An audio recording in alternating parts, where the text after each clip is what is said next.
Lenny Wilkens was not just a great basketball player, 9-time All-Star, left-handed point guard that starred in the 60s, but he later became one of the greatest coaches in NBA history, amassing an NBA record number of games coached.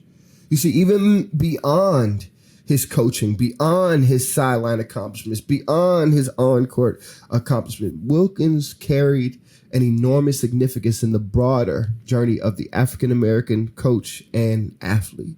You see, he became only the second black coach in NBA history to take the helm and win a championship, breaking down barriers in a league that had grown up in an era of difference and division, an era where black players were still denied seats in restaurants and were denied homes in suburban communities. Wilkens actually bought a home in a Seattle suburb and almost instantaneously, overnight, saw for sale signs go up. But he never relented. He insisted not just on doing his job, but on leaving places better than he found them.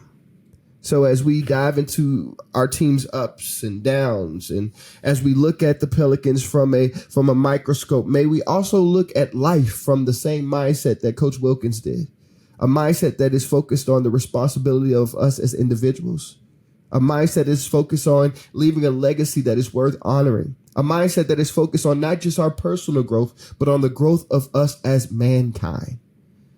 We celebrate the wins, we learn from the losses, and we remember that every player, every coach, every fan must contribute to something bigger than just the box score. We contribute to, as Coach Wilkens did, leaving this place better than we found it. So, legend, as you rest, know that you accomplished what you set out to do. Thank you.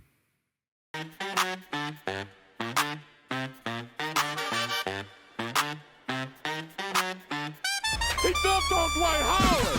Oh. Bow, bow, bow. Yeah. Bow. Hey. Bow. Attacking the rim. Heads up. Down pass. 5-4-0 in the 504. The rapper is QB1. I said what I said. Go debate with a wall. What's the word? What's the word? What's the word, good people? Welcome back to The Assist. My name is Dylan, and I am your host. We had a good week. What? How did you have a good week when your team is still 2-7? Don't worry. We'll talk about it. We'll talk about that awesome win against the Charlotte Hornets on a Jose Alvarado split hack and on a Derik Queen inbound steal. We'll talk about that road win where it looked like we had the game in hand, lost it for a second, but got it back on the back of Derik Bey 22-9 and a Fears and Alvarado 13-point game where the bench came in and was resilient. We'll talk about the low and the San Antonio Spurs game. But the little light within it, what we saw is Trey back. Guess who's back? Trey Murphy dropped a 41 ball on their forehead, going 15 from 22 from the field. We'll talk about it all. We'll talk about the strength. Is it the bench? Is there something else? Are the rookies getting better? Is the chemistry developing? Are we getting better on the road? Are we just inconsistent? We'll talk about it all on this episode of The Assist. I am so excited. Let's get right into it with the player spotlights. Players that I like to see this past week that did great work. And I'm going to start out with the rooks. Bravo. Just bravo. Jeremiah Fears, will highlight him first. His game against the San Antonio Spurs, where he dropped 18 points on an aggressive scoring route. He is currently averaging 13 points and 3 assists, amongst other things. Fears is showing us that he is his namesake, fearless. He's been consistently doing what he's done game over game, never getting too high, never getting too low, and he's orchestrating the first unit as a 19-year-old rookie and is not the problem with the team. That is something that you could build upon. I just posted a video on social media of what Fierce was doing on his day off in Arizona while everybody else is resting, getting treatment, and hopefully you eventually hope that Fierce gets to that spot where he starts to, take care of his body. But he's 19. You remember what you were doing at 19? 19, you could break your ankle and go back outside and go to a party. 19 was just different. And he's maximizing them teenage years because they don't last long. Take it from a guy who, when I eclipsed 30, I literally thought I was dying. I'm not even joking. There's something about that 30 number that makes you start to feel and make sure everything else is in place. So I respect it. I love it. I love it, love it, love it. I especially love what I saw from Fears against the Dallas Mavericks. Why? Because he looked inconsistent. Oh, why would you love that? He didn't start off on a hot streak. I love what I saw from him because he was fearless getting to the basket no matter who was under there. I love what I saw from him because he was picking fights with people like he always does. He was going back and forth with some of their star players. Well, their star guys were out, but he was going back and forth with PJ Washington, going back and forth with him. PJ was calling him small and all these things. And you would expect a young pup to back down in that moment and say, you know what, let me play my role. Let me stay in my lane. But in cohesion with who he's been since he put on a Pelicans either summer league or actual regular season game uniform, Fears didn't back down. Guess what he did the next play down? He went right at their noggin. Got his shot blocked, but he went right back again and made a phenomenal finish around the rim. This is not just a basketball player we're looking at Jeremiah Fears. You hope that his three-point percentage improves. You hope that he learns to navigate the nuances of screens and how to facilitate a little more, be a little bit more of a playmaker. He's developing that game over game, mind you, but you hope that he continues that development. But if he does nothing else, Jeremiah Fears is going to instill a mindset in your team. Jeremiah Fears has that DeJounte Murray mindset, but a more refined offensive game. Does that make sense? Like DeJounte Murray is just like a dog. Like that's who he is. He's a dog.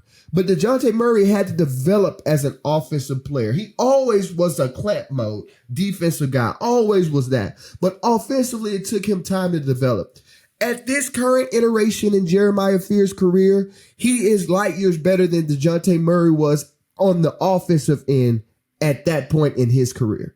But he has the same mindset that DeJounte Murray had and has. And that's what you love. You see, honestly, if we're being completely honest, defense may win you a few regular season games, but offense wins you championships in the NBA. I said what I said. I just watched Shai Gilgeous-Alexander play just enough defense, but play immaculate offense and dominate the finals. Not just win, dominate the finals. We're watching Nikola Jokic, the best player in the world, in my opinion, debate with your mama, not with me, average a triple dub, and is the most feared player in the league, not because he's a great defender. No one is fearing him on the defensive end. But because you don't know what he's going to do on the offensive end. I love it. I love the progression I see again. You would like to see the small little subtle playmaking things develop. You would like to see him sit down with Queen and see what Queen is saying. And we're going to talk about Derik Queen, a.k.a. the Big Easy. Shout out to you, 5. I see you, gang. But we're going to talk about Queen. But you would like for him to sit down with Queen or get a real traditional point guard to sit down with him and show him kind of like the nuances of the game. You know what I would have loved? I would have absolutely loved, and y'all going to kill me. Going to kill me. But it is what it is. I would have loved to see like a Rajon Rondo on the bench in New Orleans. You would never see it because he wants to be close to his kids. But, you know, I would have loved to see him. I would have loved to make a stronger push for a Chris Paul, maybe? Hi, Jose. You know, I would have loved to see that just to kind of show him the game. Because one of the things I'm noticing is Derik Queen has the perfect bigs around him to teach him the game. He's got DeAndre Jordan teaching him how to be a veteran. And then he's got Moose over there on the bench, Greg Monroe, who most of us forget was one of the best passing bigs in the league during his time. He used to have competitions with his point guard on who would have more assists in the game. That Greg Monroe. He's got the DQ, Big Easy has those two guys speaking into him. He's got a guy speaking into him who's high IQ passing the ball, and he's got a guy speaking into him who's sat behind the greatest player in the world, Jokic, who's won, who's played at a high level, who's been around Blake Griffin, who's been around the who's. He's got DeAndre Jordan to show him what does it look like to be a professional. We saw little highlights of that when he told Queen to stand up in the interview, stand on that business. I'm wondering if Fears has that. You know, we want that to be from Jose. We hope it's from DeJounte because DeJounte's been there, and DeJounte is the ultimate playmaker. But I wonder how engaged DeJounte is. Jordan Poole, you may see it. Jordan would be perfect, if we're being honest. He would be perfect if he's doing it. We don't know if it's happening. Jordan is a champion. Jordan has seen the lows of lows, the highs of highs. Jordan has been the young upstart that his team was going to be handed over to, and then with one punch, his whole career changed. I'm hoping that he's instilling those same things into Jeremiah that Jordan and Moose are steering into instilling rather. You see, they're at different points in their career. Jordan is still in his prime, honestly, just getting close to his prime. Jordan Poole rather, but DeAndre Jordan, I forgot we got so many Jordans on this team. Jordan Poole, DeAndre Jordan, Jordan Hawkins, goodness gracious, Jordan. Shout out to Michael Jordan. Anyway, I just hope that Poole doesn't look at the stage of his career that he's in when he's speaking to Jeremiah, but he looks at this as a teenager. I'm going to get my money. I have a prolific ability to score the ball, and I can shoot from Narnia if need be. I'm going to find a bag regardless. Let me leave this young boy better than I found him. You hope he has the mentality, because if he does, he would be perfect for Fierce. A score-first guard that can play make on the fly, and he's a better defender than Poole is. So Fierce is a better defender than Poole. So, that's the one thing I'm praying and hoping that Fierce is getting. Love what I'm seeing from the young pup. Can he develop? Yes, there's some moments where he takes shots just off of the vibes. You would hope he wouldn't take those shots, but he would still navigate to the rim and finish around the rim like he does, which is his strength right now. But that comes with the territory. You got a young pup playing point guard. But his assist-to-turnover ratio is not that bad, 1.5. That's not that bad for a rookie. Not that bad at all. I'll take it. Averaging 1.5 steals per game now that I think about it. He's balling. Love what I'm seeing from Fierce. You see me with the jersey on. You see what time it is? Next up, we got the big easy Derik Queen. My goodness. I'm going to be honest. I was sleeping. I was tucked in my bed, listening to my rain sound, sleeping. I was mad as everybody else. I thought this trade was the worst trade ever. I thought it was atrocious until I turned around and watched this boy play against the Hornets, where he had 12 points, 8 rebounds, 7 assists, and 4 steals. 4 steals in 25 minutes. Played the whole fourth quarter, became a hub for the team. And then he turned around and went crazy on the Spurs. 13 points on the Spurs. Got a major steal on the Spurs. Then he played against the Mavs, played phenomenally against the Mavs. Derik Queen has superstar potential. I said what I said. He's in that Sengun, Jokic, Sabonis type of big, where he's a playmaking big that can get busy. He's more of the Sengun than Jokic. I ain't seen Jokic have like a bag work like that, but I just saw a highlight of Sengun breaking down Giannis Antetokounmpo. That Giannis breaking him down full court. Giannis picking boy up full court. Sengun went behind the back, through the legs, pushed off a guard, told the guard get out, and drove by Giannis for the finish, and then flexed on game. This is Sengun doing this into a all-world defender. I don't know where they finding these guys, but I'm happy they find them, because you know what's happening? Raw talent is phasing out, and high IQ and skill is now becoming a commodity again, and I love it. I love that everybody isn't just jumping out the gym anymore. I love that the most terrifying player in the NBA is a guy that couldn't jump over a quarter. I love it, because this is real basketball. Might I add that we're returning back the clock to the 90s? Now, the guards might not, the post players might not be the same, because the 90s post players, they was trying to kill you. You go to the lane in the 90s, you might come out with a concussion. It's a little different, but the play style, the IQ, the fundamentally sound play, the footwork. I love this game. There goes the game I love. There it is. And I think Derik Queen fits right into that mold. Derik Queen has been the fourth quarter hub of the Pelicans for the last 3 games. He's played almost, if not the whole fourth quarter, and he's kept this team in games, and he's also played a point forward, point center role that I think we were expecting other individuals who shall remain nameless play that role since forever. We finally have, since Boogie Cousins, we've been waiting for someone to come along that can be a mismatch no matter where you guard them from at the big position. We've been waiting for it. Derik Queen could play next to anybody. You could put EASYYYYY on the floor with Derik Queen, and Derik Queen will make him look good. You could put Zion on the floor with Derik Queen, and that pick and pop, or you could play the high-low game with him, and it's just, you could put 4 guards on the floor with Derik Queen, and Derik Queen will slice up the defense with his IQ and how he sees the game. You could put 4 shooters on. You could put anybody. Derik Queen can play with anyone. He can play with anyone. I mean, there's not a person he can't play with. He has the capability and the skill set to be able to be on the floor with any single person you could think of. He just has that skill set.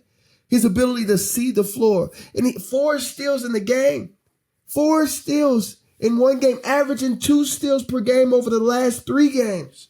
When have you seen a big man play passing lanes and pick pockets like this? It's insane. Insane. I'm super excited, super encouraged by what I'm seeing from the rookies. The sky is the limit. Fears is currently in the gym right now, and Queen has now got opposing coaches trying to figure out, how do we stop this guy that's built in the same image as Jokic? If Queen ever becomes consistent from the split cack range, aka 3-ball, curtain call. God bless America. We might have the hood version of Jokic and Murray on our team. The hood version. Notice, because you see, Yoke is, Yoke is Yoke, and Murray, we're going to leave that over there and not say too much. But Fears wants to fight everybody and their mama. Fears already get it. Fears is that dog. If he can learn, and not, mind you, he won't be able to shoot like Murray. That might be the one part I'm like, Dilly, you're tripping. But if he can develop some form of shooting just a little bit more, so that you got to respect him off of the PNP with Queen, curtain call. And Queen, Big Easy from the Baltimore, from the two, put it on you, McYugan. I can't do it. I ain't from no disrespect to my Baltimore people. Y'all gonna have to teach me. Angel Reese, I'm sorry if I just disrespected you. I'm trying to learn. I'm trying to get it. I've been working on it since I've been watching them, because I feel like I'm gonna be around a lot more Baltimore people. Baltimore people, and I'm trying to get better at it. But he sees the game like Yoke. He moves like Boogie. He's agile, but he also can't jump over a quarter like Yoke. If he continues to develop at the rate that he's developing, I don't see why not. Why couldn't we have a guard big duo like that? Or maybe I've seen some other people say, instead of it being Yoke and Murray, we may have a Jalen Green Sengun connection here. Okay. I have no disrespect to Jalen Green, and I hope he gets better, but I have higher hopes for the Pelicans than a Jalen Green type. I have a higher hopes for Fears than just being a Jalen Green type. That's me personally, if I'm being honest. And another bright spot on this team that no one expected it, Derik Bey. Whoa. 22 points, 9 rebounds against the Mavs, 17 points against the Hornets, 10 points against the Spurs. He has been as consistent gets. Derik Bey has showed up to play. Hey, baby. That's what I heard AD say. I love his ability to stretch the 4. He could guard the 1 through the 5. Honestly, if you put a small ball 5, he's got that. He's guarding everybody. He's posting up. If you put a small guy on him, he's posting him up. If you put a big guy on him, he's taking him out. He's kind of that plug and play guy that you did not know you needed.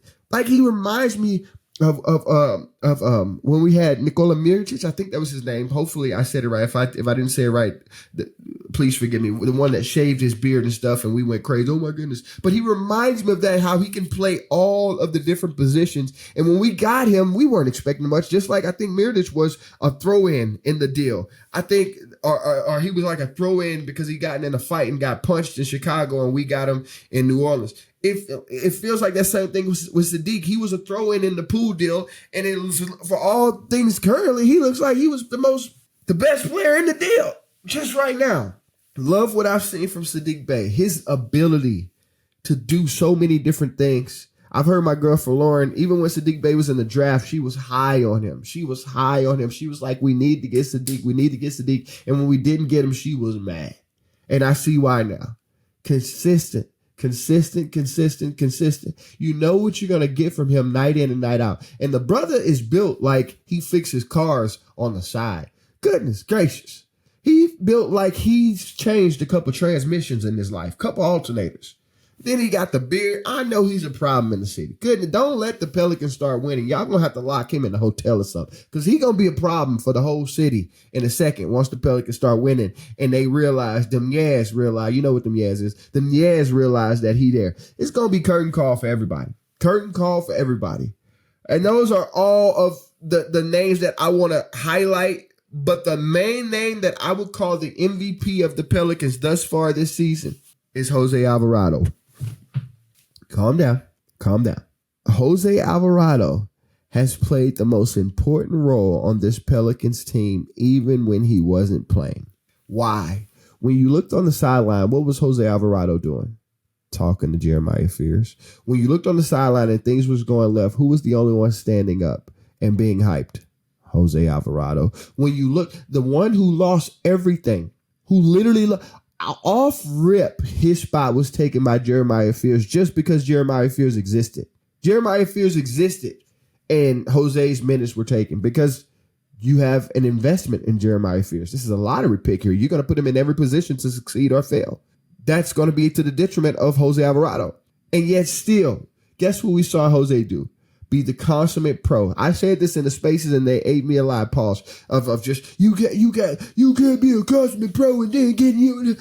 Jose's doing it.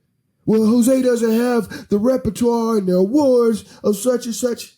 That should give me even more. You're hurting your argument when you tell me that someone else has more accolades and they have been around winning culture, so therefore they shouldn't be held to a winning standard. That don't work. Winning standard means I put my preference to the side in order to help us become a winning organization. We're seeing Jose Alvarado do that, but actually it didn't just stop there. Guess what happened when Jose got on the floor? 18 points against the Hornets with a clutch 3-ball, locking up everybody, talking crazy, letting everybody know that he is not supposed to be on the bench. And then he rolled into the Mavs game and we were down and out. And he came in and brought the energy and left there with the 13-point ball, with being the defensive anchor on defense. Jose Alvarado has mastered the ability to play his role, which tells me that Jose Alvarado is going to be in this league a long, long time, no matter what happens in New Orleans. No matter what happens in New Orleans, Jose Alvarado is going to be in the league. Why? Because he's mastered the ability to say whatever you want, however you want me, wherever you want me, I got you. His 3-point percentage has improved. He's catching and shooting off of the bounce with the split cack. His confidence never was a problem. Always had that. And he's making plays. He's making calls. He's doing all of the things that you want a leader to do. All the things you want a leader to do, Jose is doing it. I love what I'm seeing from Jose. That's my MVP thus far this season. I know it's a small sample, guys. Only 9 games in. I know what I know. I know what I know. But all things considered, this team would look way worse. And I mean way worse if Jose Alvarado was not playing like Jose Alvarado. Way worse. That's all I got to say about that.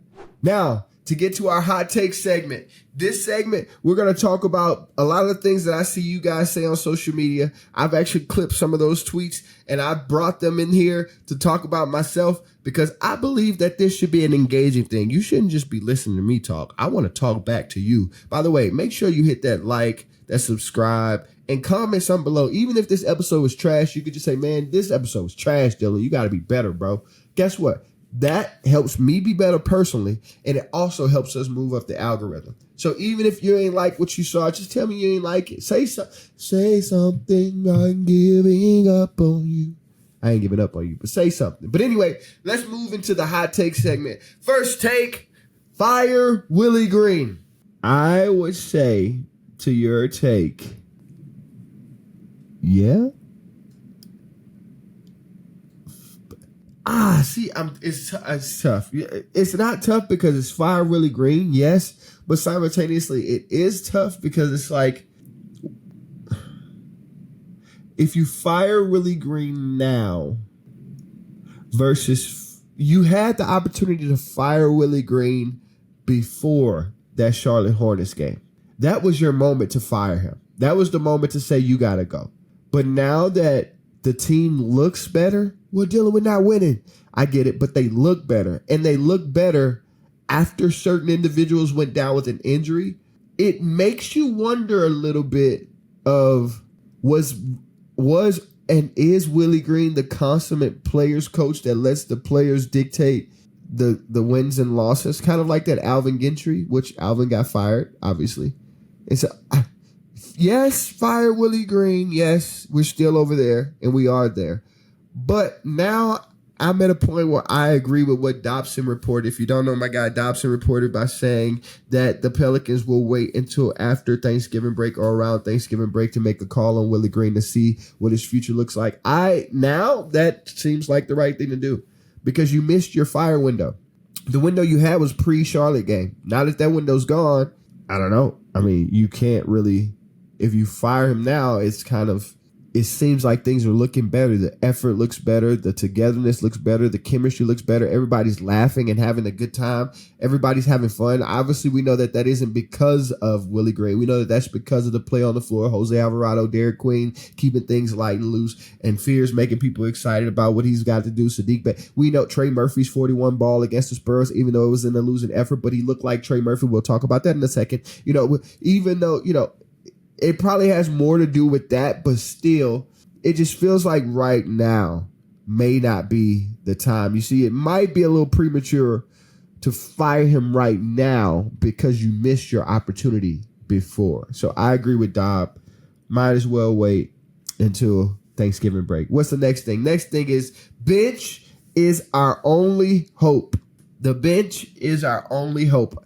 I wouldn't say they're our only hope, but I agree with the bench, with that ideal, because the bench is great, but the starters have to stabilize. The starters have to stabilize before we can say the bench is our only hope. You see, we've seen so many different lineups, and this will be the third, I think the third game in a row where we'll have the same lineup, because the first 4 games, or sorry, not 4 games, we're on 9 now. You guys do numbers, math. The first 6 games, it felt like the lineup was changing every single game.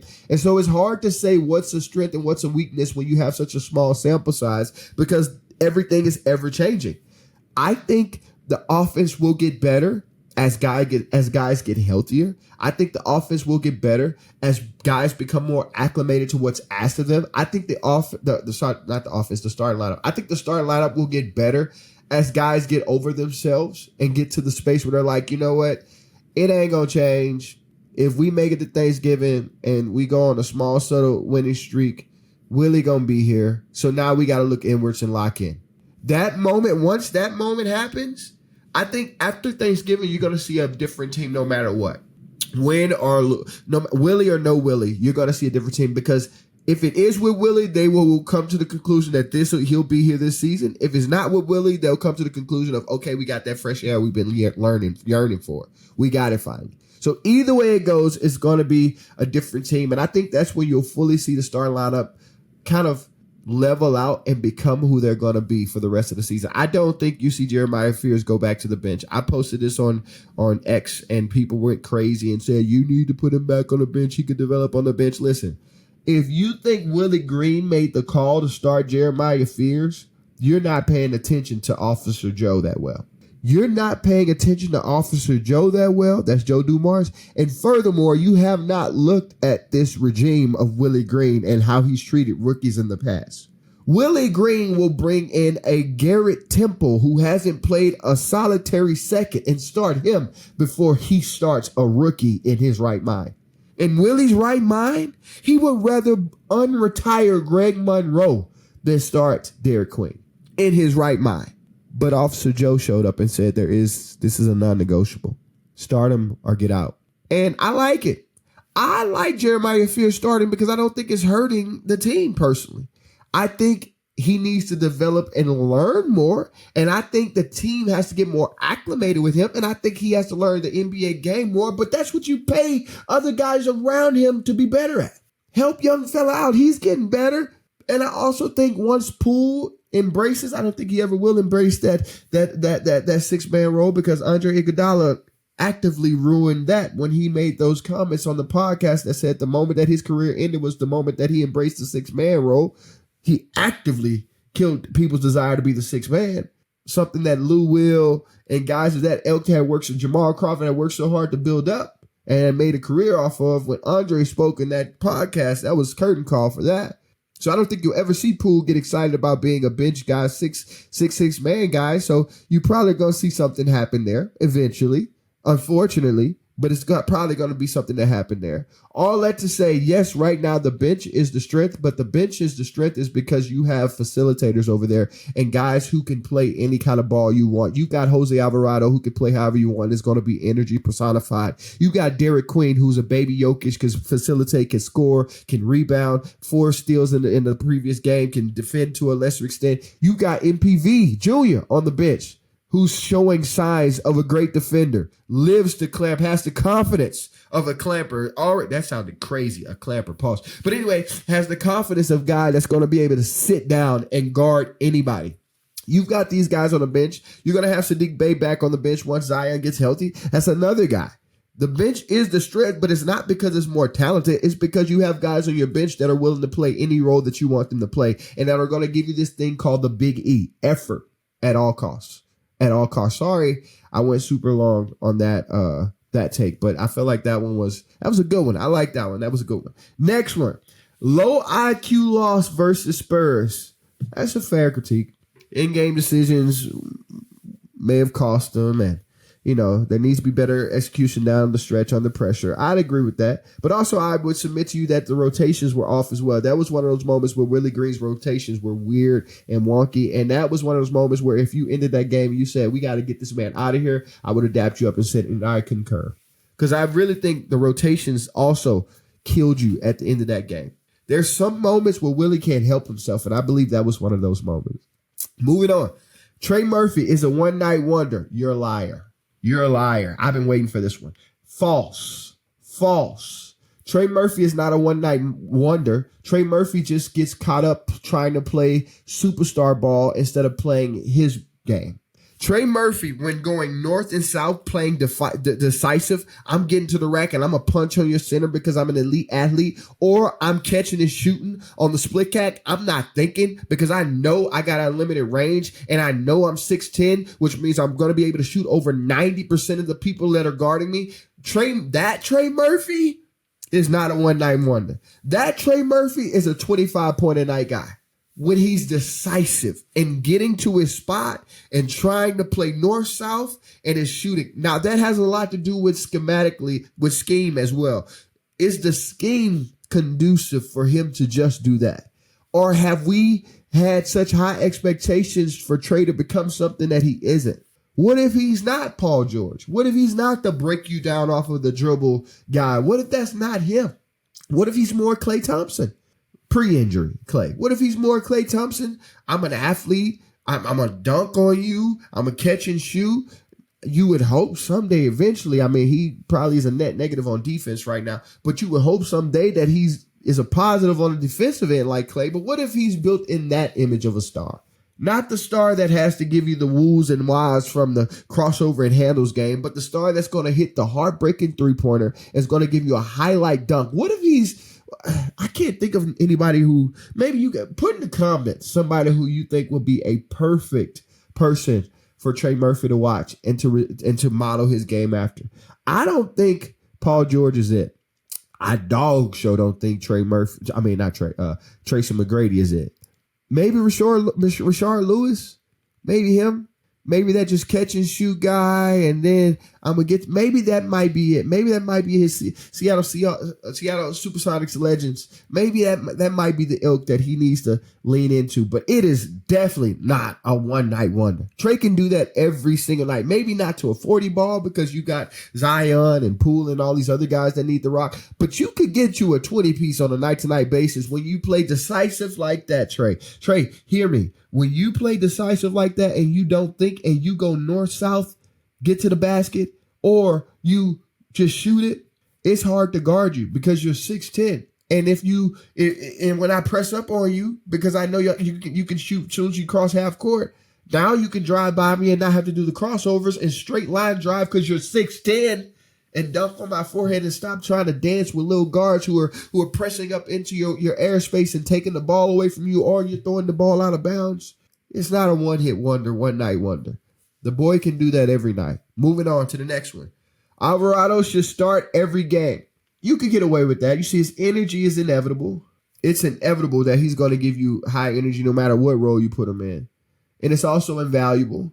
And some would say we start the third quarter slower. So if you put Jose in, he would give you that energy that you need, that boost that you need to not let those lulls happen. But I also would submit to you that maybe you need that type of guy. And one thing I love about Willie is I think he's finally aware. You hate to say it this late in the season, but I think he's finally aware that this team is not a third quarter team. And he's making substitutions earlier in the third quarter when things start to teeter.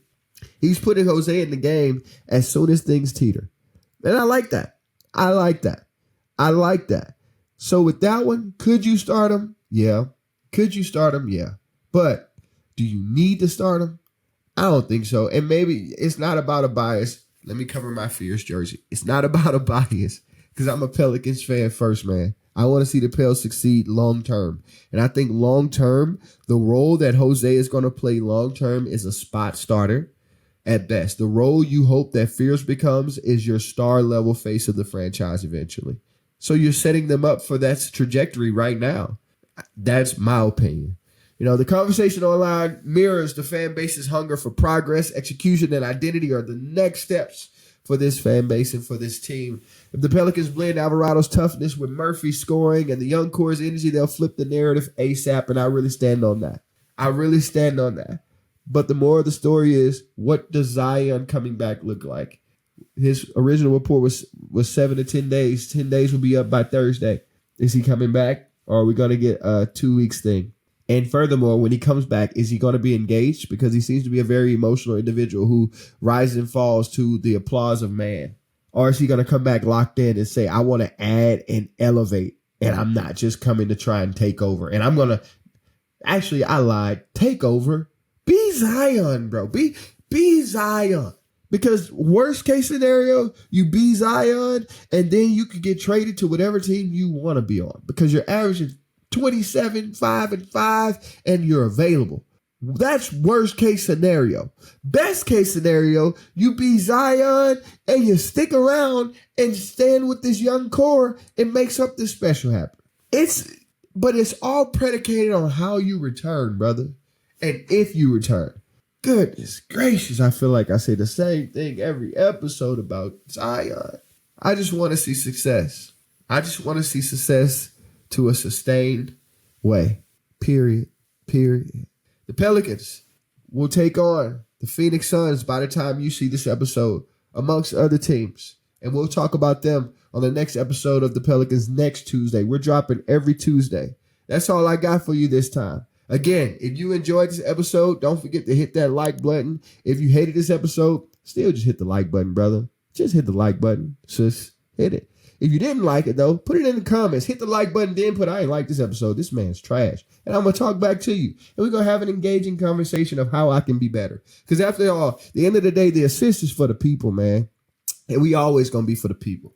We always going to be for the people, about the people, but I'm always going to bring you intellect and insight that matches up with analytics. I want to merge analytics together with the people because analytics do matter, but they do not override the feeling that we get when we watch this game. And that's what I want the assist to be. So let me know if there's something that I didn't talk about that you wish I would have talked about. If there's something that I did talk about that you got more input on, do not hesitate to let me know. Remember this, there's somebody in your community right now that cannot afford to buy food. There's somebody in your community right now that is struggling to overcome something. Be the hand and feet to your people and make sure that they see that they're still good in the world. All right? Peace.